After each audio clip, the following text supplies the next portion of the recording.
अस्सलाम वालेकुम जी, मैं हूं मुदस्सिर शरीफ। मेरे साथ मौजूद हैं मिस मोमना अरशद। आज हम सुप्रीम कोर्ट के हालिया घरेलू तशद्दुद के फ़ैसले के हवाले से बात करेंगे, जिसमें सुप्रीम कोर्ट के जस्टिस हाशिम काकड़ पर मुश्तमिल 3 रुकनी बेंच ने सख्त रिमार्क्स दिए हैं। इस पर क्या बात हुई है, इस हवाले से बात करेंगे। और 2024-25 में जो अदाद-ओ-शुमार हैं घरेलू तशद्दुद के हवाले से, वो किस किस्म के होते हैं, उसमें किस किस्म की कैटेगरीज जो हैं, उस हवाले से बात करेंगे।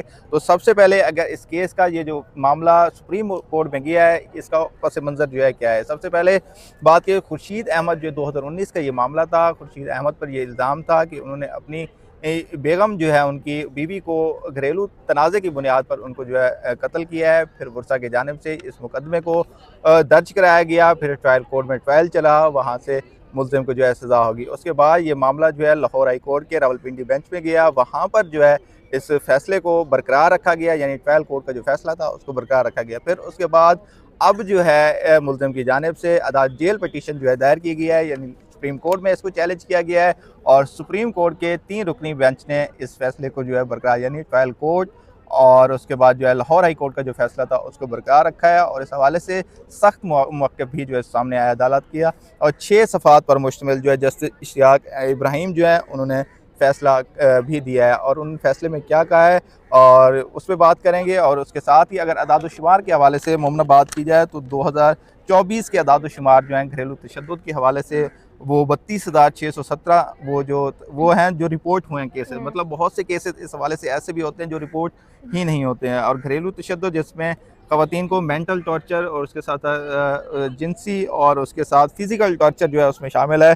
तो उसमें 2,238 केसेस हैं जिनको अदालत जो मुकदमा दर्ज कराया गया। उसके बाद रेप के केसेस हैं 5,339 जो 2024 में दर्ज कराए गए हैं, रिपोर्ट हुए हैं। उसके बाद अगवा के 24,000 सबसे ज़्यादा केसेज हैं, जो ख़वातीन के मामले में 24,000 केस हैं। उसके बाद गैरत के नाम पर कत्ल के वाक़यात जो हैं 500 साढ़े 500 के करीब जो ये वाक़यात हैं। और इस साल में सब में दिलचस्प बात जो है ये है कि घरेलू तशद्दुद का कोई भी वाक़या हो इन सब में, उसमें जो है सज़ा की शरह जो है इंतहाई कम रही है। तकरीबन 1.3% जो है ये शरह जो है ओवरऑल रही है 2024 में। 2025 में भी सेम इसी तरह की जो है सूरत हाल रही है। अब घरेलू तशद्दुद के वाक़यात जो हैं उनमें बहुत सी चीज़ें हैं। उसमें जो है एक समाजी दबाव भी आ जाता है, आपका सोशल, और उसमें ख़ानदान का भी दबाव आ जाता है, जो इस फैसले में भी बताया गया है जज की जानिब से।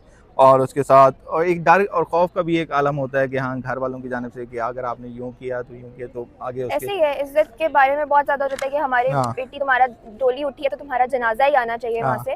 तो ये चीज़ बहुत ज़्यादा होती है। इज़्ज़त पर लोग कहते हैं कि हमारे यहाँ पर बात की जाए। हुँ, और दूसरा एक और चीज़ होती है कि वो कहते हैं कि अगर तुम्हारी तलाक हो गई तो तुम्हारी जो दूसरी बहनें हैं उनकी हुँ, शादी नहीं होगी। तो ख़वातीन क्या करती हैं कि फिर अगर कुछ होता भी है हुँ, तो वो अपना जो है बोलना ही बंद कर हुँ, देती। क्योंकि हमारे यहाँ पे एक और बहुत ज़्यादा ट्रेंड है कि हम इस्लाम को हथियार बना लेते हैं अपना, कि तुम तो औरत हो, तुम नहीं बोल हुँ, सकती, तुम तो बीवी हो, तुम पर तो हम ये करेंगे। इवन जो हमारी कुरान की आयत है कि अगर कुछ औरतों पर आपने हाथ उठाना है तो वो हुँ, उसको नेगेटिव सेंस में ले जाते हैं। वो बहुत एक्सट्रीम सिचुएशंस में हमें कहा गया कि अगर आपने औरत पर हुँ। हाथ उठाना है, बहुत एक्सट्रीम है वो। और यहाँ पर ये समझा जाता है कि शायद हम नॉर्मल सी बात पर भी औरत पर हाथ उठा सकते हैं। और यहाँ पर इमोशनल टॉर्चर बहुत ज़्यादा हाँ। होता है।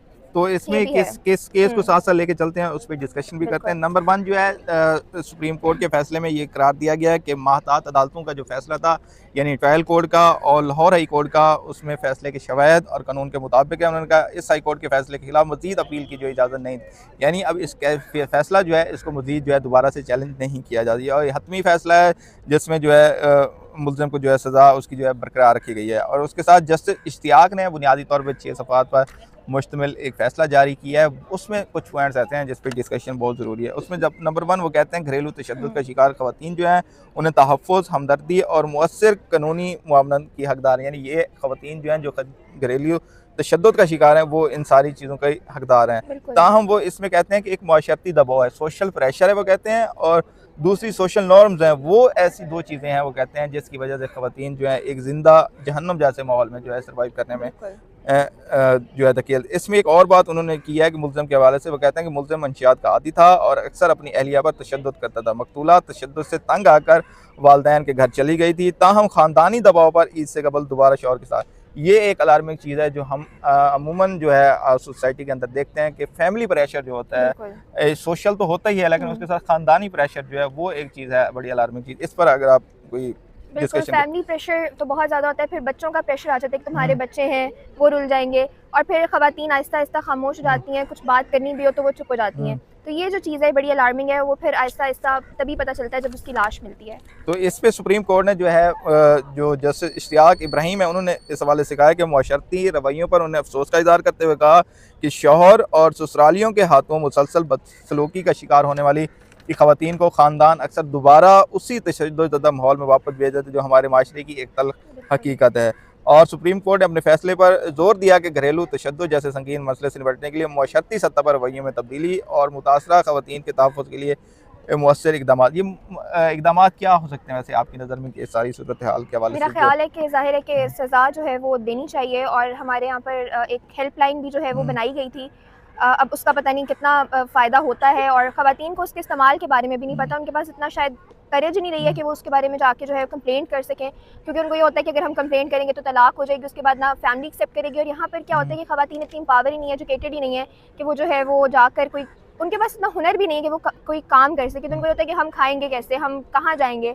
तो वो चीज़ें जो हैं वो फिर वही बात आ जाती है कि फैमिली का प्रेशर होता है। तो बहुत सारे फैक्टर्स होते हैं जो कि होते हैं, और इसके बारे में बहुत इक़दाम लेने की ज़रूरत है कि अदालती सतह पर भी कवानीन तो बहुत सारे हैं, उन पर अमल दरामद की ज़रूरत है। वही चीज़ है ना, सज़ा की रेशियो जो है वो इंतहाई कम है। बिल्कुल। 2024 के जो हमने फैक्ट्स एंड फिगर्स रखे हैं सामने, उसमें सज़ा की रेशियो तो बहुत कम है। बिल्कुल। एक तो वही लोग रिपोर्ट ही नहीं करते मुकदमात, लाहौर में जैसे शहर में तो फिर भी लोग कर देते होंगे। अच्छा, एक तो और चीज़ है कि अगर ऐसी ख़वातीन को ऐसे स्टेप उठाती हैं तो उनको फिर आप इतना अपॉर्चुनिटीज़ प्रोवाइड करें कि वो अपना कुछ खुद कमा कर, या कुछ ऐसा सिस्टम हो कि वो खुद अपना जो है गुज़र बसर कर सकें, क्योंकि ऐसे फिर यही डर उनको लेके बैठ जाता है कि हम रहेंगे कहाँ पर, या हमारा क्या आगे फ्यूचर होगा। तो ये चीज़ें भी जो है वो बहुत ज़्यादा उनकी उसमें करती हैं रुकावट। फिजिकल टॉर्चर तो होता ही है, जिसमें वो तो चलो मार कुटाई वो जो भी सीन है वो तो एक होता है मेंटल टॉर्चर, उस हवाले से आपका क्या है, वो कितना इफेक्ट जो है करता है अच्छा, किसी भी मेंटल खातून? टॉर्चर जो है वो ज़्यादातर हमारे इन-लॉज़ की तरफ से ही हो रहा होता है, ठीक है। वही अगर हस्बैंड भी है तो वो उन्हीं की बातों में आके जो है चीज़ें कर रहा होता है। तो सबसे पहली बात है कि अगर आप बहुत ज़्यादा इस्लाम को देखें और इस्लाम को फोकस करते हैं हमारे यहाँ पे मर्द हज़रात, तो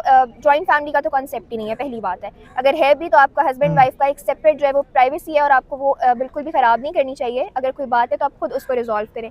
और बाकी है कि इमोशनल टॉर्चर उसी की वजह से होता है। तो मुझे लगता है कि अगर हमारा सोसाइटी एक बंदा जो है, अगर इन-लॉज़ इस चीज़ को समझ जाए तो ये चीज़ें भी कम होना शुरू हो जाएंगी। और अगर कोई खातून जो है, मैंने बहुत सारे ऐसे लोगों को देखा है जो मेंटल हॉस्पिटल्स में मौजूद हैं, ऐसी खवातीन जो इन्हीं वाक़यात से गुजर कर आई हैं। तो मुझे लगता है कि मेंटल हेल्थ को भी प्रमोट करना चाहिए, और उनको हमें प्रॉपर तरीके से जो है वो टेक केयर करना चाहिए।